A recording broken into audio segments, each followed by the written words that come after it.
السلام عليكم. أنا متجوزة بقالي 6 سنين. حياتي كانت عادية جدا وبسيطة وسعيدة وكنت في منتهى الراحة. عندي بنتين ربنا يخليهم ليا، وكان بيني وبين جوزي تفاهم وحب، والناس كلها كانت بتقول علينا إن إحنا مثال البيت المستقر، لحد اليوم اللي اتغيرت فيه كل حاجة والحياة اتشقلبت رأسا على عقب. في يوم جالي تليفون من شركة كبيرة في مجالي، عرضوا عليا وظيفة محدش يقدر يرفضها أبدا. شغل محترم، مرتب كويس، ومستقبل مضمون. كنت فرحانة جدا وحسيت ان ربنا بيعوضني بعد تعب سنين. بس فرحتي ما كملتش. اول ما حكيت لجوزي لقيت وشه اتغير جدا، وقال لي لا، ابدا مش هيحصل. رفض من غير ما يعرف حتى تفاصيل. استغربت جدا، قلت له يا حبيبي دي فرصة حلوة جدا، وانا مش هأثر في بيتي ما تقلقش، ولا في البنات، ولا حتى هأثر في اهتمامي بيك. قال لي منتهى هدوء كده اللي كان باين على وشه، بس انا حاسه ان جواه نار قايده. انا مش موافق. شغلك ده هيبوظ كل حاجه بينا. الشغل ده هيبعدك عن بيتك وعن بناتك، وبعدين ما انا مكفيكم من كل حاجه، انت ناقصك ايه؟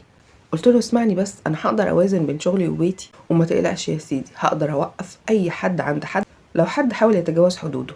قال لي انت فاهمه غلط، انا مش خايف انك تضعفي، انا خايف على نفسي. قالها كده بصوت غريب جدا كانه بيكتم غيظه. انت متخيله راجل يبقى مبسوط يعني وهو عارف ان في رجاله في الشغل حوالين مراته؟ في راجل بيحاول يكلمها وراجل بيحاول يبصلها حتى لو انت صدتيه. احساسي ان مراتي قاعده وسط رجاله، انت بتتكلمي ازاي؟ الكلام ده وجعني جدا. حسيت بقى ان اللي بينا اتهز.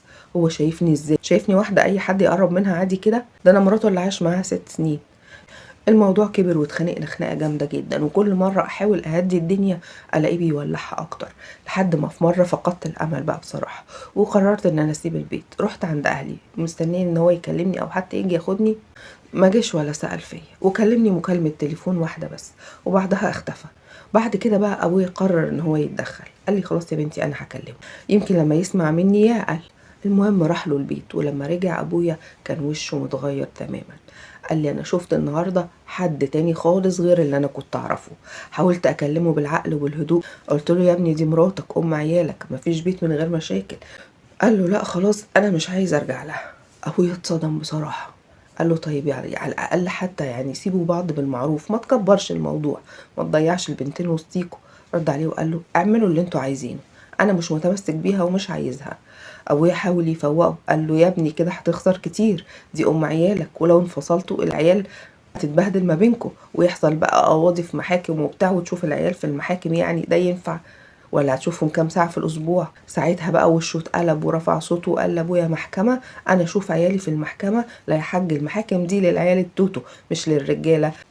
أنا أشوف عيالي غصب عن أي حد، وحد يفكر يحرمني منهم والله ما هتبقى قضية أسرة، لا دي هتبقى قضية تانية خالص، وساعتها بقى لا محكمة ولا قانون هينفعكم. وقال جملة عمري ما هنساها: لو منعتوا بناتي عني أنا همحيك أنت وبنتك من على وش الأرض، وخلي القانون ينفعكم. ابويا كان واقف مذهول مش مصدق ان ده نفس الشخص اللي كان بيشيلني في عينه زمان، نفس الشخص اللي كنت بقول عليه سندي وظهري. بعد كده ابويا حاول يكلم والده، يمكن الراجل الكبير يعقل الدنيا، يمكن يصلح الامور، لكن الرد كان صدمة اكبر. قال له ابني عنده حق في كل اللي قاله، ولو انت فكرت تمنعه عن بناته انا اللي هتعامل معاك بقى مش هو. وساعتها بقى الموضوع مش هيخلص على خير، الدنيا كلها اتشقلبت. انا بقيت مش عارفه اعمل ايه، بيني وبين نفسي بخاف، خايفه منه، خايفه ان هو ممكن يعمل اي حاجه، فعلا دماغه مش متزنه، ومرعوبه فعلا ان هو ياخد بناتي مني ويحرمني منهم. انا مش عايزه اسيبه ولا عايزه اتطلق، كل اللي انا عايزاه بس ان هو يفهم اني كنت بدور على فرصه لنفسي كويسه من غير ما اخسره. دلوقتي انا واقفه في نص الطريق، مش عارفه اتصرف، ومش عارفه فعلا هو ناوي على ايه ودماغه فيها ايه. بس اللي انا متاكده منه ان حياتي ما بقتش زي الاول خالص، ما بقاش في حاجه اسمها امان بعد كده، لان الخوف بقى ساكن جوايا. بقيت مرعوبه منه، مرعوبه من تهديده. هل اللي بيقوله ده فعلا تهديد، مجرد تهديد، ولا ممكن يعمل فيا حاجه؟ انا مش عارفه اعمل ايه، وفي نفس الوقت فرصه الشغل دي ما تتعوضش.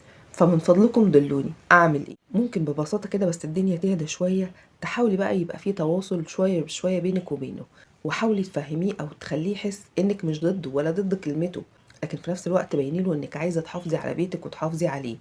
وابعتي له رساله قصيره كده واضحه تقولي له فيها انك عمرك ما كنتي بتتحدي، وان الشغل كانت فرصه ليكي، وفي نفس الوقت برضو انك تساعديه في مصروف البيت، وانك مستعده تسيبي الشغل.